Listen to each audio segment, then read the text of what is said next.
Chers collègues, mesdames, messieurs, au moment d'inaugurer une nouvelle chaire de physique au Collège de France, permettez-moi d'évoquer d'un mot la disparition de notre collègue Pierre-Gilles Legenne, titulaire de la chaire de physique de la matière condensée au Collège de France de 1971 à 2004.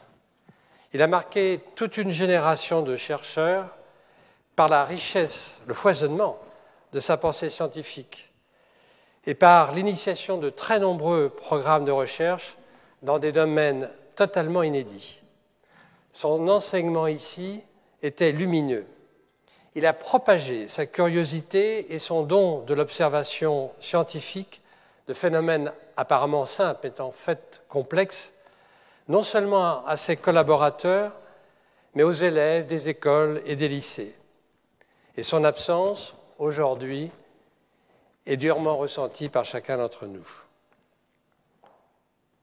Cher Michel Devoret, le Collège de France accueille en vous l'un des pionniers de la physique mésoscopique, cette branche de la science qui s'intéresse aux propriétés de la matière, à la frontière entre le monde macroscopique, où les lois de la physique classique s'appliquent, et le monde atomique, où règne la physique quantique. Est-il possible de combiner les avantages des deux mondes, celui de l'accessibilité et de la maniabilité des objets complexes du monde macroscopique et celui de l'ordre subtil, quantique, du monde microscopique? C'est ce à quoi vous vous intéressez. Après une formation d'ingénieur en télécommunications et une thèse en physique de la matière condensée, vous effectuez un postdoctorat à Berkeley et vous revenez en France au CEA où vous poursuivez votre travail avec vos collègues sur l'effet tunnel mésoscopique. L'effet tunnel est un phénomène quantique qui permet à des particules de passer à travers les barrières impénétrables pour des objets obéissant aux lois classiques. Pour cela, ces particules, par exemple des photons ou des électrons, empruntent pendant un temps très court l'énergie qui leur permet de traverser l'obstacle et la restituent ensuite. Une opération classiquement interdite par la loi de conservation de l'énergie. La théorie quantique, et bien sûr, je parle sous le contrôle de Serge Haroche, votre présentateur à cette chaire, est plus accommodante sur ce point. Elle permet cet emprunt d'énergie à condition que sa durée soit d'autant plus courte que la quantité d'énergie empruntée est plus grande. Il s'agit cependant d'un phénomène cohérent qui se trouve, lorsque la taille des objets augmente, très vite inhibé par le phénomène de la décohérence.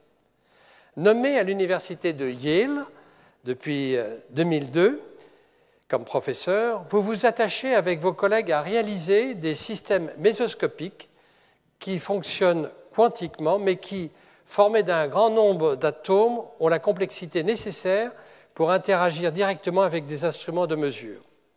Vos recherches ouvrent la voie à la réalisation de ce que l'on appelle des bits quantiques qui, en principe, doivent permettre de traiter l'information de façon beaucoup plus efficace que les bits de nos ordinateurs classiques. Et l'utilisation de tels systèmes pourrait permettre de reculer encore les limites du traitement de l'information en faisant appel à un minimum d'énergie et de temps et de poursuivre la miniaturisation des transistors jusqu'au stade moléculaire. Nous sommes très heureux de vous accueillir dans notre institution.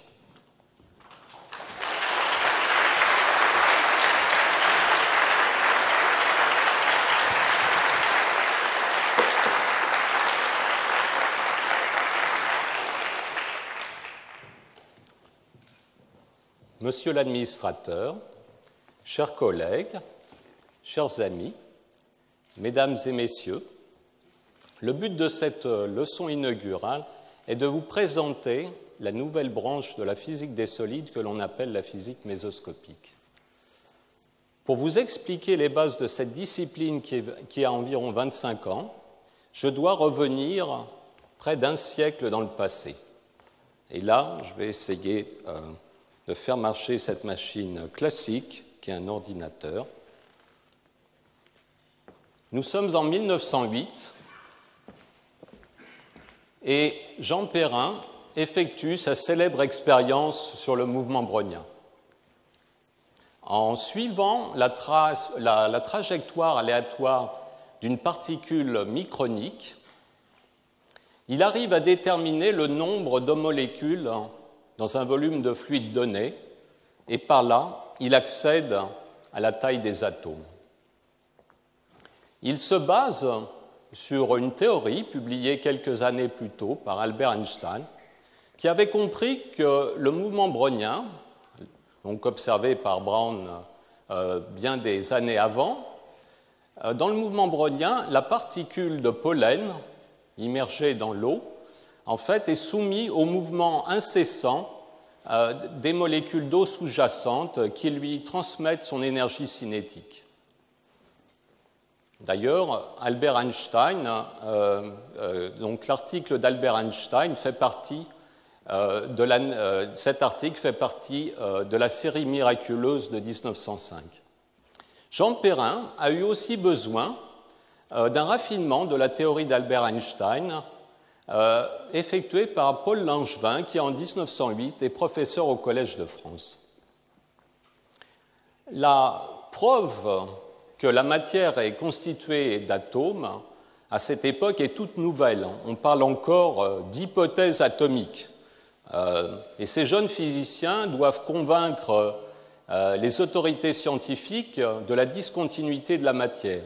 La théorie en vogue à l'époque, celle de la continuité de la matière, était inspirée des progrès des récents dans les mathématiques. Elle nous fait sourire aujourd'hui, mais vous savez qu'il est en fait très difficile de mettre en évidence cette continuité cette discontinuité. La matière nous apparaît continue, parfaitement continue à notre échelle. En fait, actuellement, récemment, on arrive à mesurer directement les atomes. Ce cliché, qui est obtenu par un microscope à effet tunnel, nous montre sur une surface de cuivre des atomes de fer. Je vous rappelle que le microscope à effet tunnel fonctionne en promenant une pointe au-dessus d'une surface et en mesurant le courant entre cette surface et la pointe. On a comme ceci une image dont la résolution est atomique, et les atomes de fer sur ce cliché sont ces petits cônes. Ils ont été préalablement disposés sur la surface et amenés par la pointe du microscope à effet tunnel. Les petites vagues que vous voyez sur cette image, en fait, ce sont les ondes stationnaires des électrons qui sont diffractés par ce corral de forme hexagonale. Donc, cette preuve de l'hypothèse atomique obtenue par ces jeunes physiciens ont lancé en fait toute la physique moderne, et nous savons, après 100 ans, que l'atome est lui-même un système composite, c'est en fait tout un monde. Vous savez que quand on descend en dessous du niveau de l'atome, il y a les électrons, les noyaux. Les noyaux sont à leur tour formés de protons et de neutrons. Ces particules elles-mêmes sont formées de quarks. Et on arriverait comme ça, de façon ultime, peut-être aux cordes, qui seraient les constituants ultimes de la matière, qui uniraient toutes les particules. Et ça, c'est le sujet de Gabriele Veneziano. Mais moi, je vais remonter au niveau beaucoup plus grossier de l'atome. Et là, évidemment, mon schéma est faux pour de nombreuses raisons, mais il est surtout faux parce qu'il est au niveau des électrons. Ici, on ne peut absolument pas considérer de trajectoire. Les électrons dans l'atome obéissent à la mécanique quantique et non pas à la mécanique classique qui nous est familière, la mécanique classique de Newton et de Galilée, qui est valable en gros depuis l'échelle des virus jusqu'aux galaxies. En mécanique quantique, il n'y a pas de trajectoire, comme je le disais, mais il n'y a pas non plus d'événement, ou du moins la notion d'événement doit être profondément modifiée. Le fait que deux événements incompatibles puissent coexister en un sens, en mécanique quantique, a été mis en évidence par les très belles expériences de Serge Haroche et son équipe à l'École normale supérieure. Cette possibilité de combiner deux événements incompatibles porte le nom du paradoxe du chat de Schrödinger, qu'ils ont contribué à élucider. Donc, en se replaçant au niveau des atomes, on est conduit à constater que la physique moderne a séparé la nature en deux mondes. Là, j'ai porté sur cet axe un nombre d'atomes qui caractérisent le système, et à droite de cette flèche se situe le monde macroscopique, des systèmes qui contiennent un très grand nombre d'atomes. À l'opposé se situe le monde microscopique des atomes, des molécules et des particules qui les composent. Si vous voulez, cet axe est celui de la complexité. Plus le nombre d'atomes dans le système est grand, plus le système est complexe. Mais je vais adjoindre à cet axe un autre axe qui correspond à une notion différente, qui mesure finalement la classicité du système. C'est le nombre de quanta par degré de liberté du système. Et je préciserai dans quelques instants ce que j'entends par quanta. Dans les grands nombres de quanta, pour les grands nombres de quanta, c'est la mécanique classique qui opère. Par contre, quand vous avez un ou deux quanta dans le système, il va se comporter quantiquement. Vous remarquerez que sur ce schéma, les frontières qui séparent d'un côté le monde macroscopique du monde microscopique et la frontière qui sépare le domaine classique du domaine quantique sont floues. En effet, pour les préciser, il faudrait inclure des ingrédients comme la friction et la décohérence, et là je vous renvoie au cours de Serge Haroche. Mais pour les besoins de cette leçon, ces frontières grossières vont suffire. Le fait que les deux frontières coïncident est un petit peu un accident. C'est en tout cas ce qui se passe, par exemple, dans l'expérience de Jean Perrin, dans les conditions de l'expérience de Jean Perrin. On peut dire aussi que les molécules de la chimie ou de la biologie, sont dans ce régime. Si elles contiennent un très très grand nombre de molécules, on peut les considérer comme classiques. Mais la position de cette frontière n'est pas immuable. Je peux trouver des conditions qui vont la déplacer.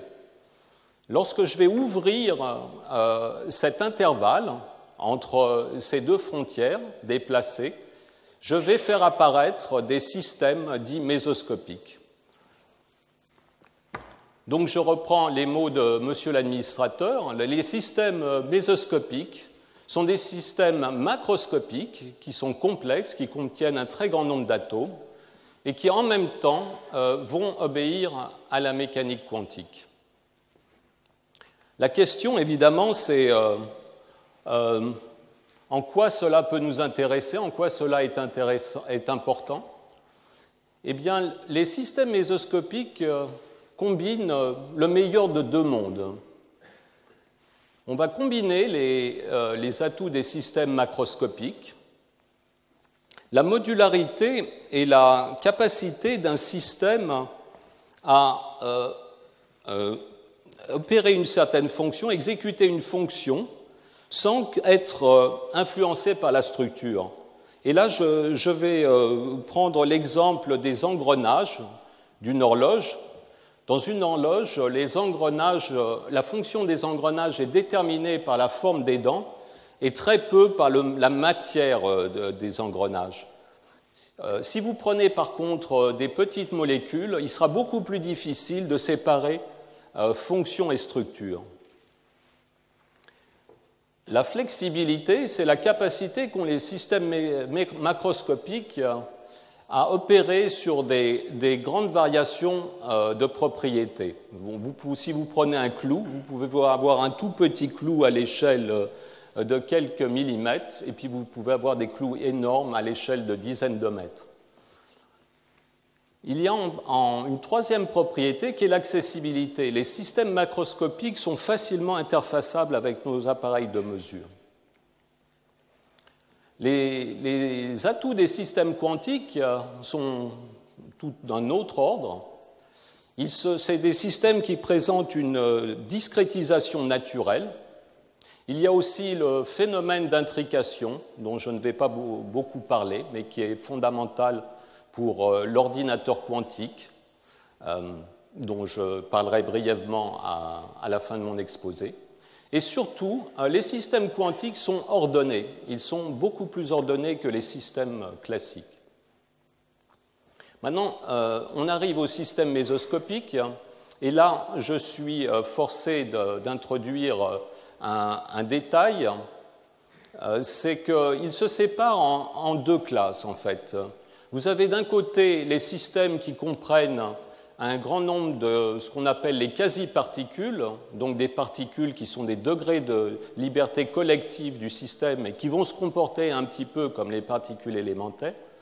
Et dans ces systèmes, ces quasi-particules sont partiellement confinées, ils restent en contact avec des grands réservoirs de particules. Et vous avez une autre sous-classe qui est celle des atomes artificiels, où là, les degrés de liberté sont vraiment isolés et on reproduit le schéma des atomes naturels. Alors cette sous-classe de systèmes est particulièrement intéressante.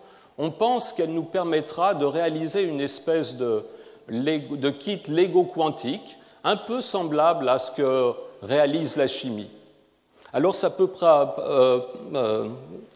apparaître présomptueux de refaire la chimie. Après tout, vous allez me dire, la chimie opère sur 92 atomes et les combinaisons sont absolument infinies.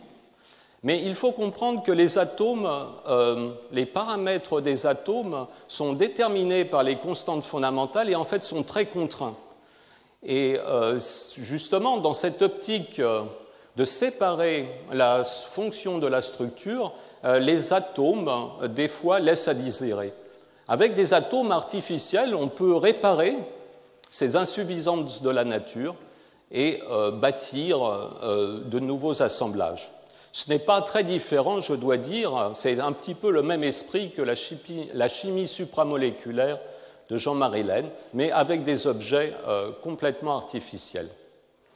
Ce kit Lego quantique nous permettra peut-être de réaliser un jour les hypothétiques machines quantiques imaginées par Richard Feynman. Richard Feynman se posait la question du fonctionnement ultime des circuits électroniques. À l'époque, dans les années 80, c'était un problème relativement académique, mais de nos jours, c'est un besoin pressant. Dans un circuit intégré de cet ordinateur que j'utilise, la puissance dissipée est environ avoisine les 100 watts, et c'est absolument une limite ultime. On ne peut pas, enfin, ultime est un mauvais mot, c'est une limite pratique extrêmement difficile à franchir. On est contraint, dans le futur, à opérer toujours avec des microprocesseurs qui consomment aux environs de 100 watts. Et donc, si on veut augmenter la puissance de calcul, il faut que chaque opération devienne beaucoup plus économique, consomme beaucoup moins d'énergie. Et la question que Richard Feynman se posait, c'est la limite à laquelle on pouvait opérer. Et il a développé justement des systèmes de calcul fonctionnant à la limite quantique, ce que ces machines quantiques, par exemple, pour le traitement de l'information, pourraient réaliser. J'en arrive au plan de mon exposé. Je vais d'abord vous parler de ces quanta, de ces fameux quanta, de la façon dont on peut les compter, comment ils vont déterminer nos systèmes.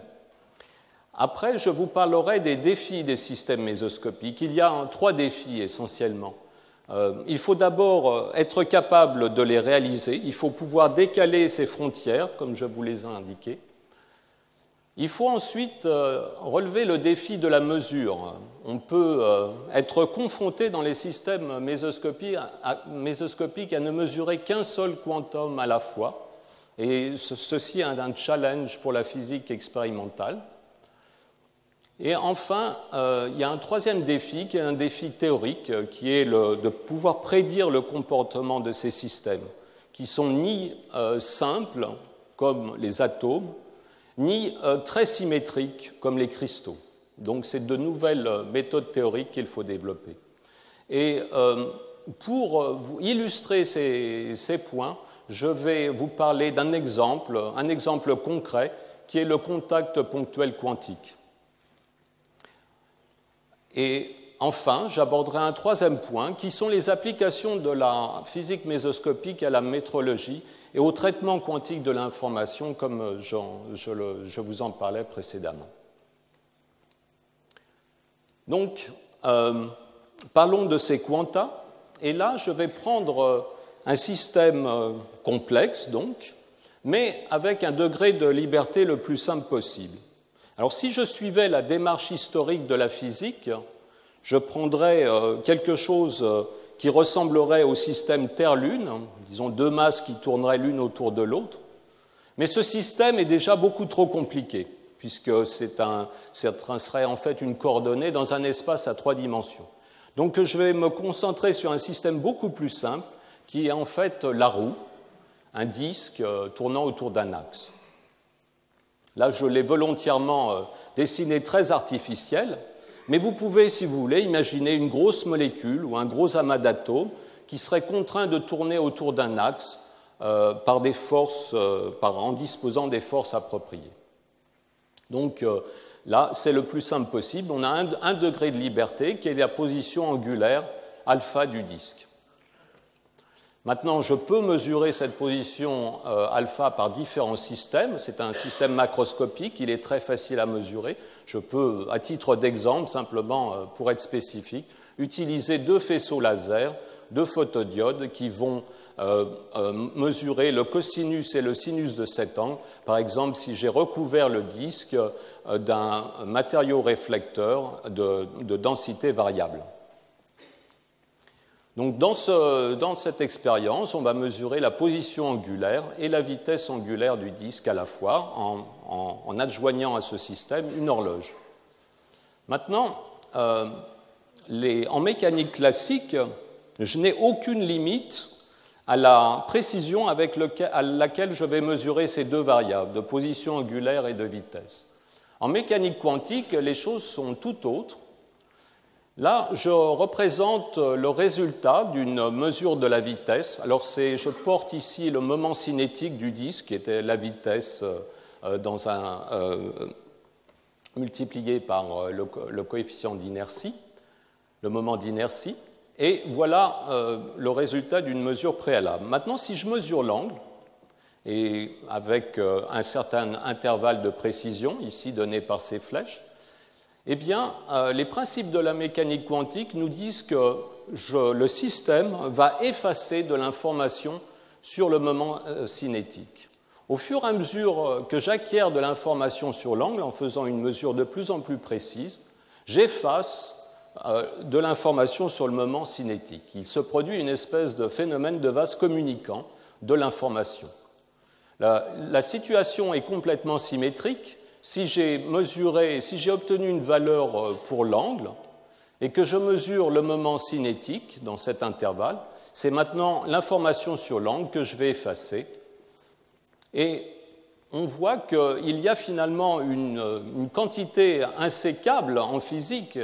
Celle imaginée par les Grecs ne concernait pas la matière, mais concernait une caractéristique du mouvement que l'on appelle le quantum d'action.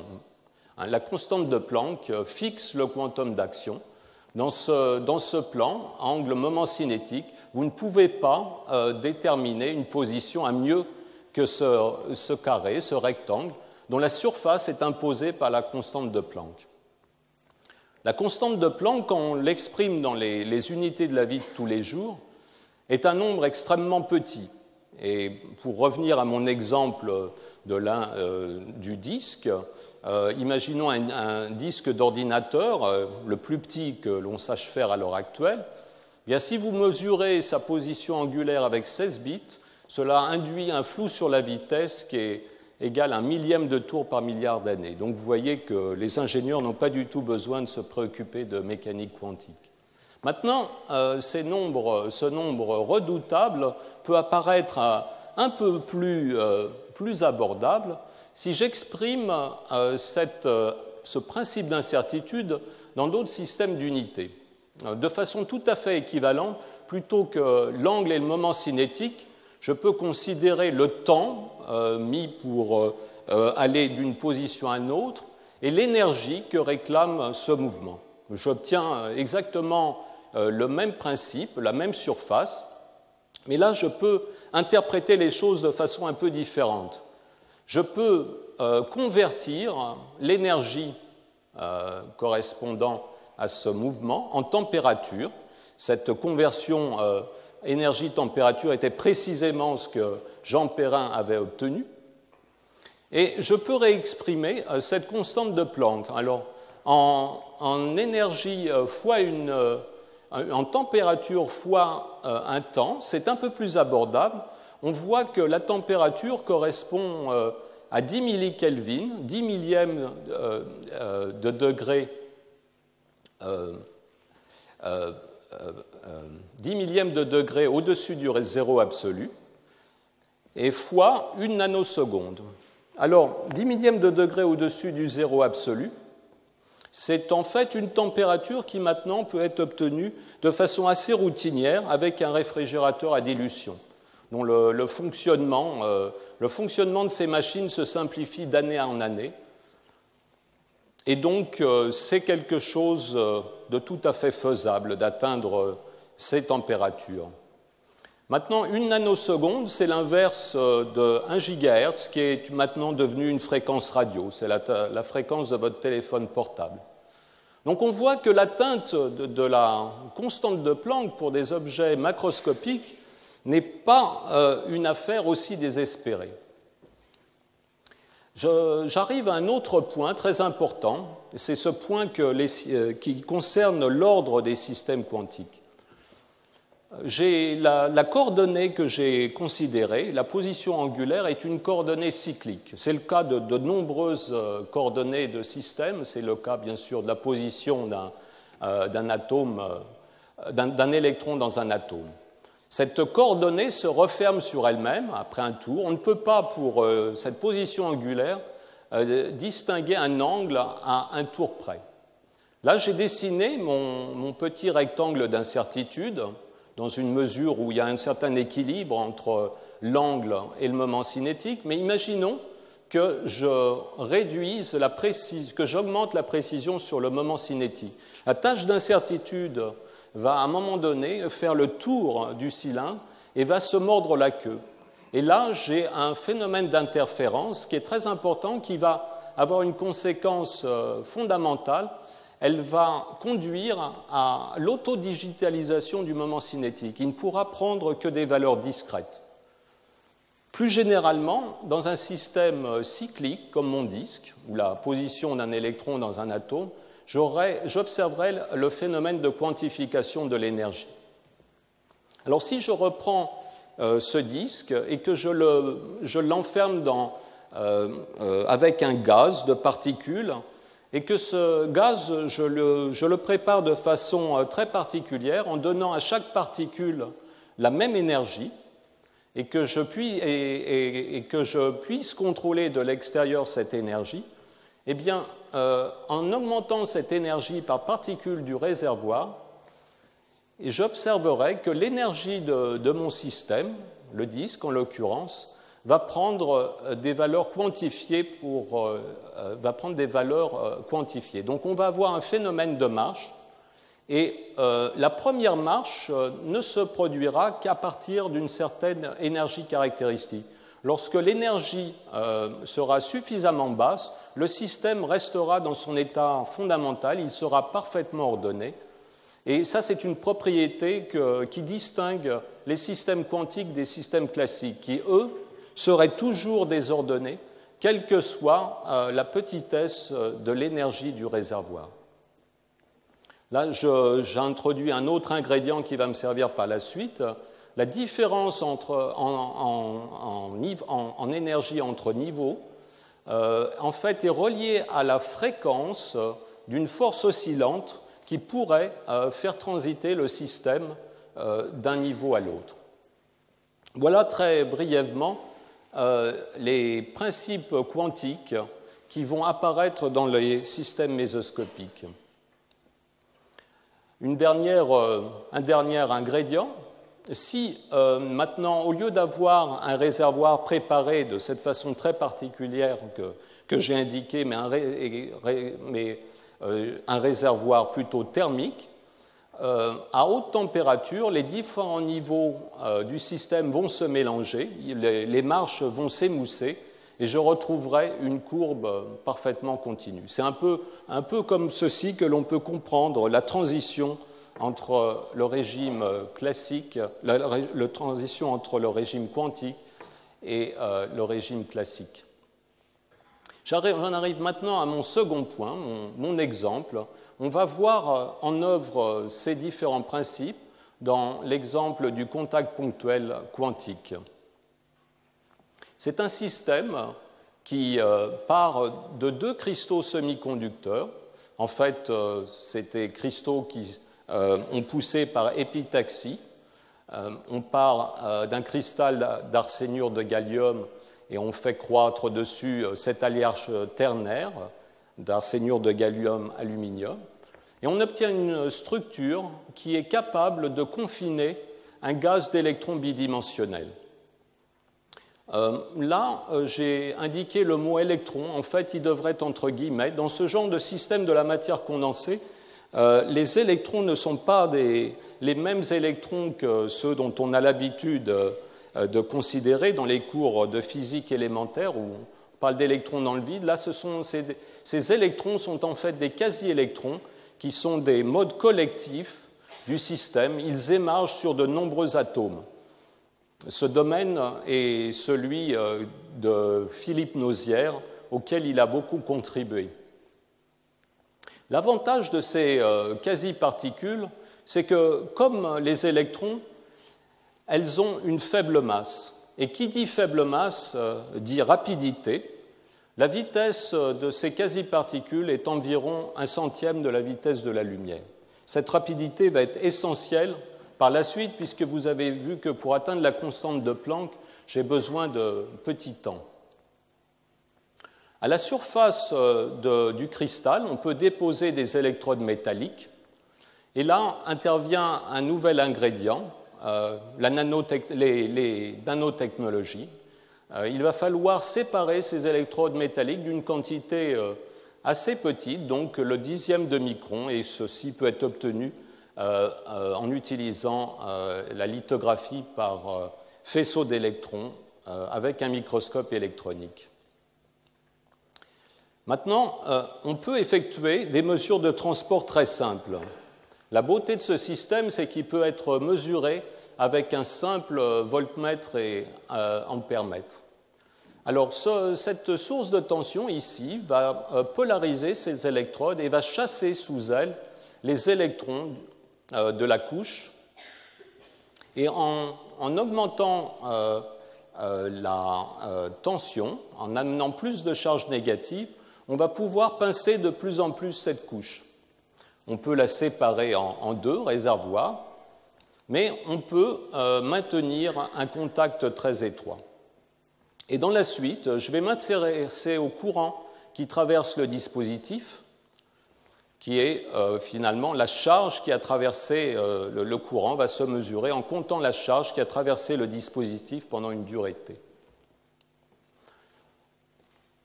Maintenant, il arrive un autre ingrédient. Donc j'ai réussi à confiner ce gaz de quasi-particules dans des dimensions submicroniques, D est la largeur de cette constriction.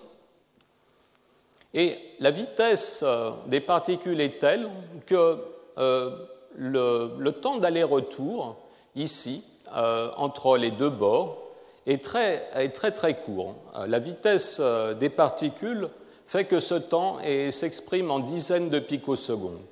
Donc les fréquences sont très élevées, et donc l'énergie associée par cette constante de Planck va être relativement élevée. Toujours est-il que je vais être capable, avec mon réfrigérateur à dilution, de faire en sorte que seule l'onde fondamentale, l'onde stationnaire fondamentale des électrons va être présente dans le contact. Donc vous voyez apparaître cet ingrédient pour ce contact qui sont les basses températures.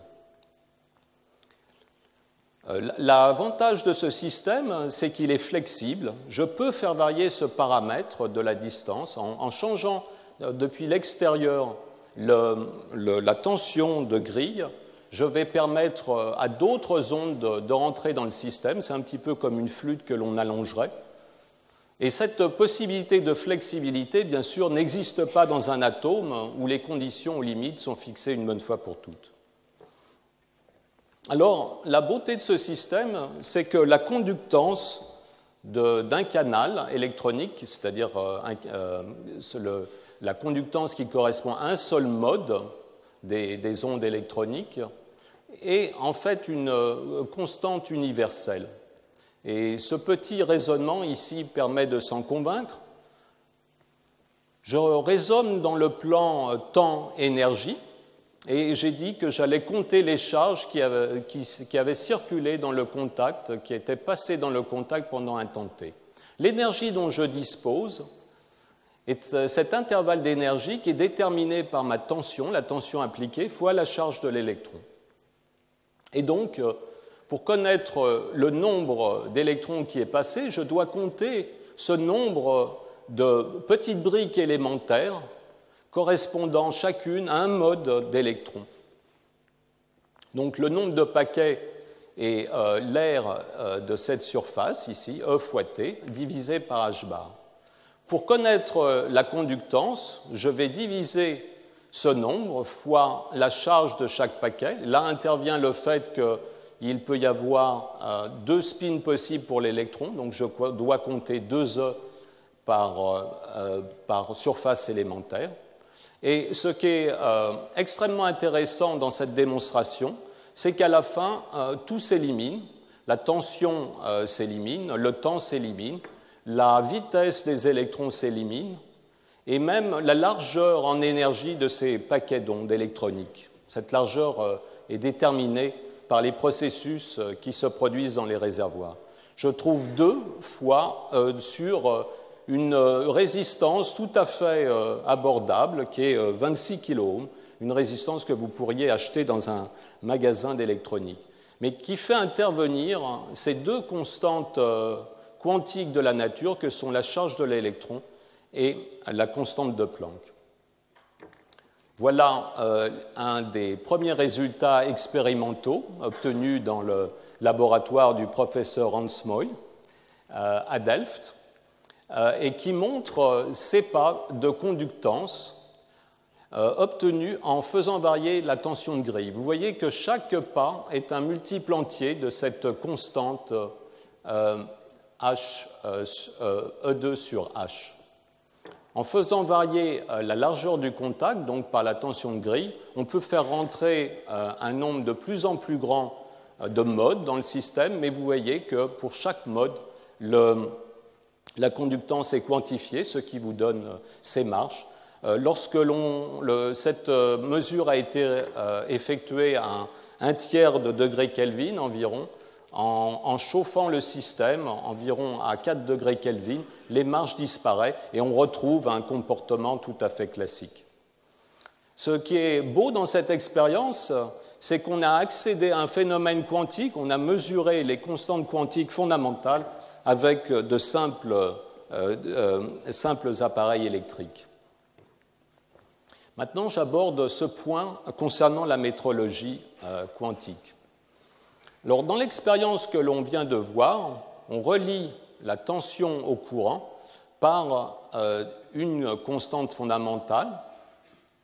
En fait, cette quantification de la conductance des contacts ponctuels n'est qu'un exemple parmi d'autres d'effets mésoscopiques qui réalisent cette conversion de la tension en courant.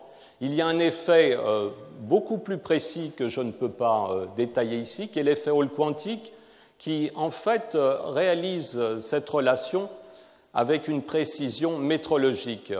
Environ expérimentalement, il a été montré que l'effet Hall quantique était reproductible à 10-10 près. On peut combiner cet effet Hall quantique avec deux autres effets mésoscopiques. Il y a l'effet Josephson, qui a une fréquence f fait correspondre à une tension par le quantum de flux. Maintenant, certains d'entre vous pourraient s'étonner que l'effet Josephson compte parmi les systèmes mésoscopiques. Effectivement, l'effet Josephson a été découvert en 1962, mais on s'est aperçu finalement plus tard que cet effet était finalement rentré dans la catégorie des effets mésoscopiques. Un des pionniers d'ailleurs de cette compréhension était Pierre-Gilles de Gennes, qui, dans son livre sur la supraconductivité, donne une très jolie démonstration de l'effet Josephson, et je voudrais aussi saluer sa mémoire ce soir. Une autre façon d'arriver de la fréquence à une grandeur électrique est par l'effet pompe à électrons que nous avons réalisé dans notre laboratoire à Saclay et qui fait intervenir, lui, uniquement la charge de l'électron. Alors la précision de l'effet Josephson est environ 10-17, donc c'est le plus précis des trois effets.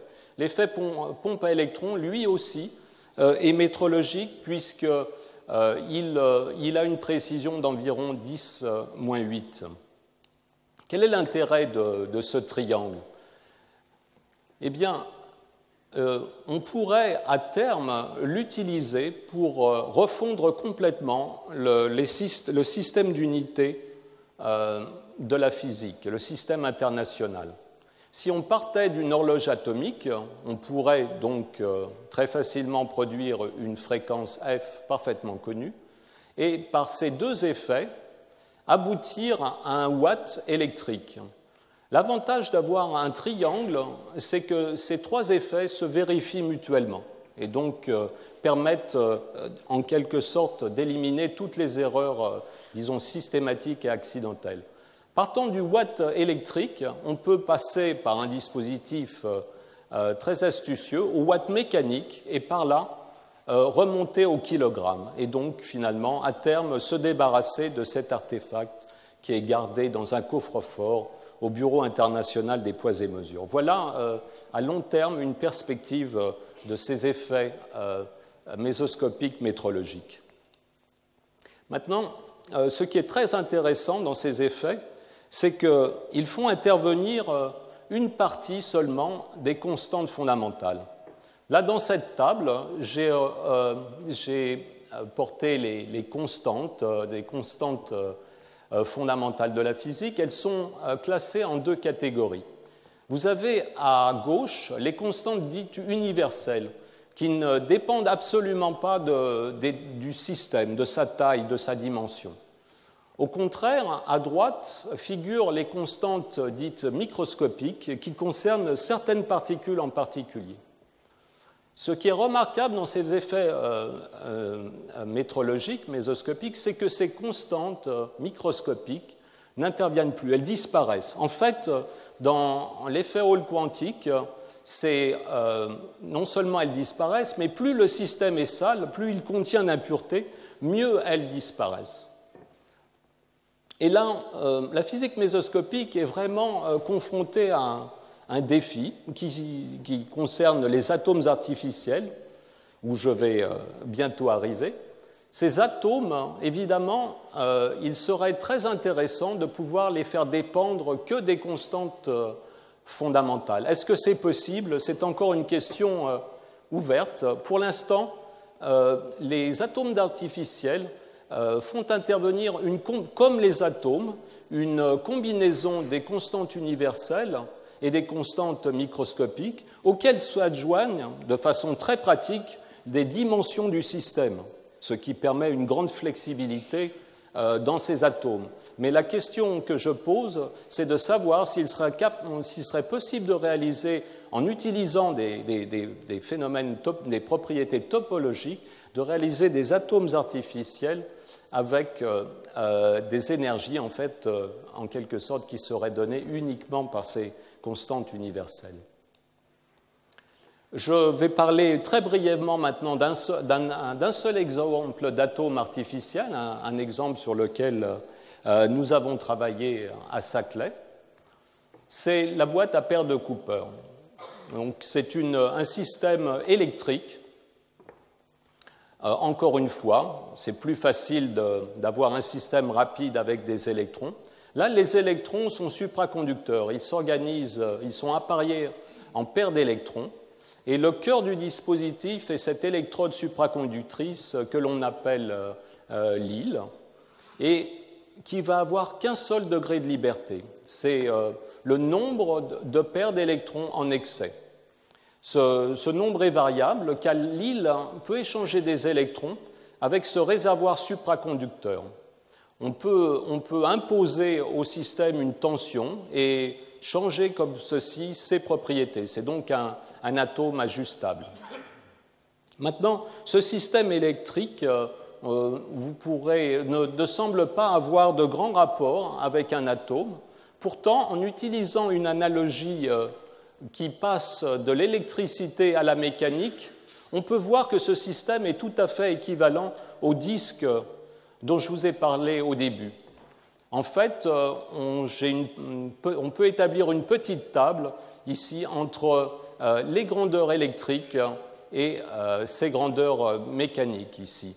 Le courant, par exemple, dans la jonction tunnel se représente correspond à la force sur cette petite masselette du disque. Ma tension de commande correspond à la vitesse de la rotation de ce plateau.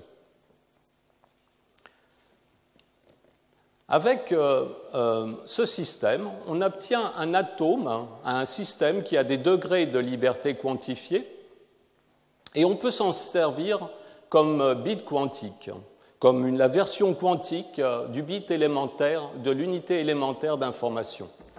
Pour ce faire, il faut se limiter à ces deux premiers niveaux. Alors ces deux premiers niveaux, on peut les décrire assez facilement. Le niveau fondamental correspond à aucune rotation pour ce disque, la masselotte est en bas. Et dans notre système, le premier niveau excité ici correspond à la masselotte ayant fait un demi-tour. Ces deux niveaux se combinent, on peut effectuer des transitions entre ces deux niveaux et obtenir comme ça tous les états de superposition quantique entre le niveau fondamental et le premier niveau. Et là, j'utilise une représentation sous forme de sphère. Les différentes combinaisons de ces états ont deux degrés de liberté. Il y a un degré de liberté qui est caractérisé par cette latitude ici, qui spécifie le mélange entre la proportion du mélange entre l'état fondamental et l'état excité. Mais la longitude de cette sphère correspond à la phase, une propriété qui n'a pas d'équivalent pour un système classique. Maintenant, comment écrire une telle superposition? Supposons que le système soit initialement dans l'état fondamental. En lui appliquant une force oscillante, je peux le faire tourner. Et en m'arrêtant au bon moment, je peux lui faire un demi-tour. C'est ce qu'on appelle l'opération non. C'est l'opération qui inverse le 1 en 0 et le 0 en 1. Maintenant, la beauté des systèmes quantiques, c'est qu'il existe une opération qui s'appelle la racine du nom. Je peux m'arrêter entre-temps, je peux venir m'arrêter sur l'équateur, par exemple en utilisant une force 2 fois plus petite, et je peux aussi effectuer un tour dans l'autre sens. Je peux accéder en fait toutes les positions de la phase sur l'équateur en changeant la phase de la force appliquée. Il y a donc une très grande richesse de combinaisons possibles pour écrire cette information quantique, mais il y a une asymétrie fondamentale entre l'écriture et la lecture dans ce système. Si, ayant écrit une superposition quelconque, je viens maintenant la lire, eh bien, je ne pourrai obtenir, suivant les principes quantiques, que 2 résultats possibles. Tout se fusionnera soit en une réponse 0, soit une réponse 1, la probabilité entre ces 2 réponses étant donnée par la latitude. Et si vous voulez, là, vous voyez une manifestation du contingentement de l'information qui reprend ses droits. Ce bit quantique n'a en quelque sorte qu'un minimum d'informations à nous communiquer. En pratique, cette expérience se réalise avec ce circuit que l'on appelle le quantronium, que l'on a donc baptisé d'un nom d'un tome imaginaire. Vous voyez ici au milieu l'île supraconductrice. Les jonctions tunnels qui relient l'île au réservoir d'électrons sont ces petits rectangles. Il y a un certain nombre d'autres détails que je dois mentionner, comme par exemple ces électrodes d'or, ici représentées en fausse couleur, qui permettent de se débarrasser des électrons non appareillés dans le système. Et le tout a été fabriqué sur un substrat de silicium. Pour vous montrer un peu à quoi ressemble la physique mésoscopique dans le laboratoire, voici l'équipement, voici le réfrigérateur qui permet d'atteindre les basses températures, et voici le genre d'appareil électronique pour le contrôle des micro-ondes. Donc, je voudrais vous présenter essentiellement un résultat expérimental sur ce système, car j'arrive à la fin de mon exposé. Donc, on va commencer par remettre à zéro notre système, tout simplement en attendant. La température, le froid va spontanément remettre le qubit à zéro. Et puis, je vais envoyer une radiofréquence qui va faire tourner ce système. Et je vais m'arrêter au bout d'un certain temps t et je vais mesurer le qubit. J'obtiendrai un résultat qui sera 0 ou 1. Et après, je peux répéter la mesure un grand nombre de fois. Et en fonction de ce temps écoulé avant la mesure, j'obtiendrai cette courbe oscillante qui démontre que le qubit et ce circuit quantique et ce circuit électronique est véritablement quantique. Alors, j'ai choisi cet exemple parce que c'est une expérience qui reproduit ce que l'on observe en physique atomique ou en physique de la résonance magnétique. Mais là, ces phénomènes qui ont été ces phénomènes à la fois de physique atomique et de résonance magnétique ont été les domaines de Claude Cohen-Tanucci et d'Anatole Abragam. Ici, ces phénomènes sont observés sur un seul spin.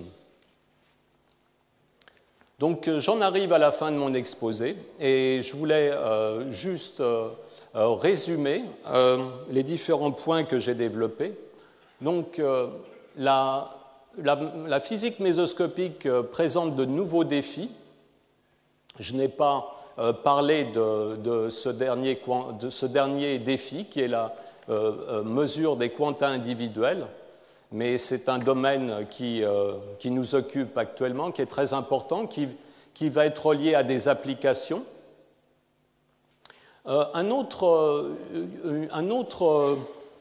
point que je n'ai en fait absolument pas abordé dans cet exposé, c'est que la physique mésoscopique permet d'observer de nouveaux effets quantiques. Là, prenons l'exemple, par exemple, des charges fractionnaires observées par mon collègue Christian Glatli. Il est possible, dans ces systèmes mésoscopiques, d'obtenir des états de la matière qui n'ont pas d'équivalent dans le monde naturel. Et ces phénomènes, finalement, vont nous apprendre de nouvelles choses sur la mécanique quantique. Les applications, j'ai brièvement parlé de la redéfinition des unités de base. Et là, c'est peut-être le moment d'évoquer l'application des systèmes mésoscopiques à la détection de particules et des faibles forces. Actuellement, il y a des détecteurs supraconducteurs mésoscopiques extrêmement performants pour détecter les photons, et ces détecteurs sont peut-être très importants pour la détection des exoplanètes, des planètes correspondant à d'autres étoiles et sur lesquelles les astronomes espèrent découvrir de nouvelles formes de vie. Je voudrais terminer sur une question donc, très hasardeuse, mais qui a motivé en fait une partie des expériences initiales en physique mésoscopique. En préparant des systèmes de très grande complexité, il serait peut-être possible de découvrir un nouvel axe, un axe suivant lequel la mécanique quantique cesserait d'être valable. De nombreux physiciens sont complètement en désaccord avec cette idée. Ils considèrent que la mécanique quantique est le socle de base sur lequel doit être construite toute la physique et ne peut pas être remis en question. D'autres physiciens pensent au contraire que c'est une théorie préliminaire, provisoire, un peu comme l'élasticité l'était au début de ce siècle. Je pense qu'à ce point de l'exposé, vu mes estimations, je dois disposer d'un temps qui doit être nul ou peut-être même négatif. Vous me pardonnerez si j'aborde maintenant la partie plutôt personnelle de cet exposé. Je voudrais remercier un certain nombre de collaborateurs et de mentors sans lesquels toutes ces expériences dont je vous ai parlé n'auraient pas été possibles en ce qui me concerne.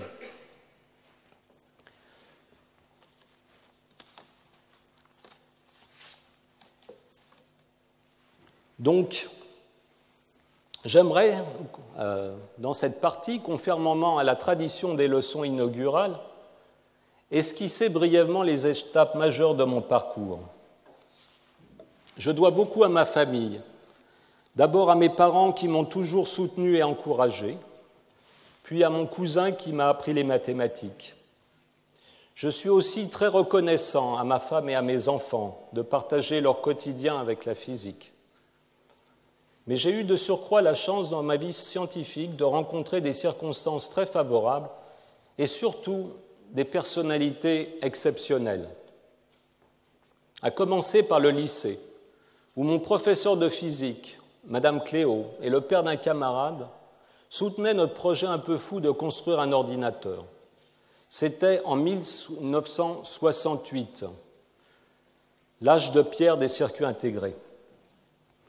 Cette première aventure scientifique en équipe m'a conduit, en passant par Subtélécom et par l'Université d'Orsay, à préparer une thèse d'État dans le laboratoire de l'Orme des Merisiers, animé par Anatole Abragam et sous la direction immédiate de Neil Sullivan et Maurice Goldman.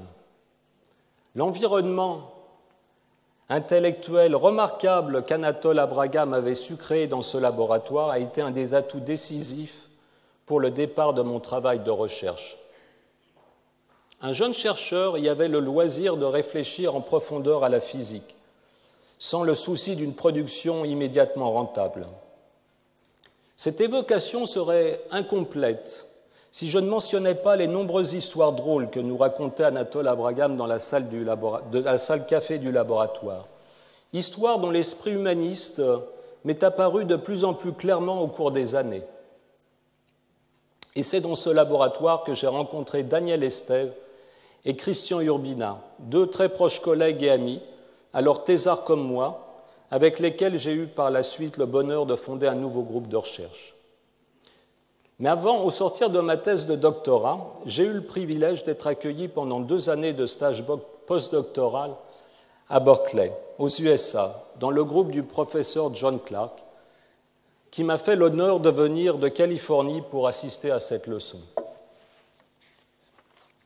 En arrivant aux États-Unis, je croyais faire partie de ceux que les physiciens appellent les expérimentateurs.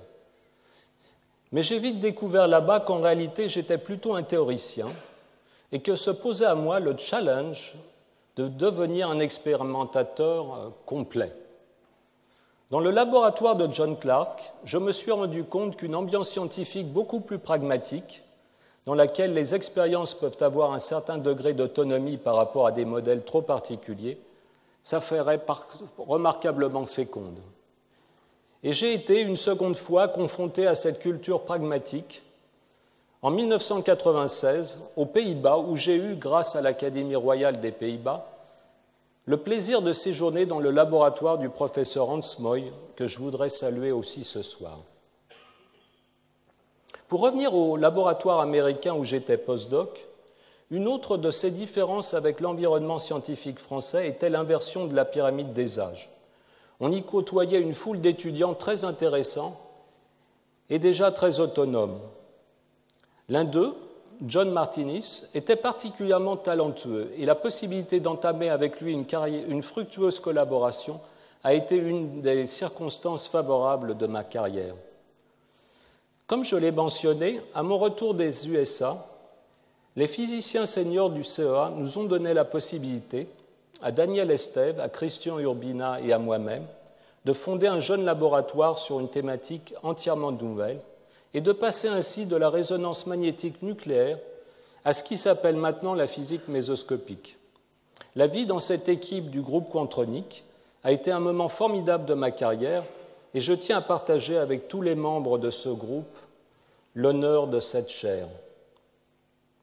Et puis, il y a 5 ans, l'occasion m'a été offerte d'associer l'enseignement à la recherche, quand l'université de Yale aux États-Unis m'a permis de fonder un nouveau laboratoire combinant physique mésoscopique et techniques de mesure de transport dans le domaine micro-ondes.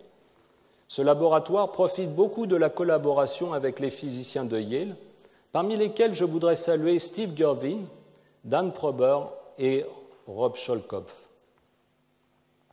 Et je tiens aussi à mentionner Irfan Siddiqui, un étudiant exceptionnel que j'ai pu engager comme postdoc et qui est maintenant lui-même professeur à Berkeley. Permettez-moi de terminer, cette fois définitivement, en disant quelques mots des cours que je vais donner ici au collège.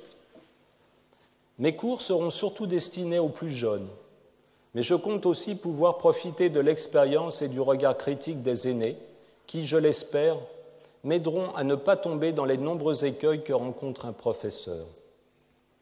Mes 2 prochains cours seront une introduction aux notions de base de la physique mésoscopique relative aux électrons et aux photons. La série de l'année prochaine portera, elle, sur les fondements du traitement quantique de l'électronique des circuits et des signaux. Les années suivantes, j'aborderai des sujets que j'ai à peine effleurés dans cette leçon, comme la supraconductivité mésoscopique, les systèmes mécaniques quantiques, qui sont en plein développement à l'heure actuelle, et l'électronique à l'échelle moléculaire. Chers collègues, j'essaierai d'être digne de votre confiance et de relever le défi de l'impressionnante lignée de physiciens qui ont enseigné au collège. Je vous remercie de votre attention.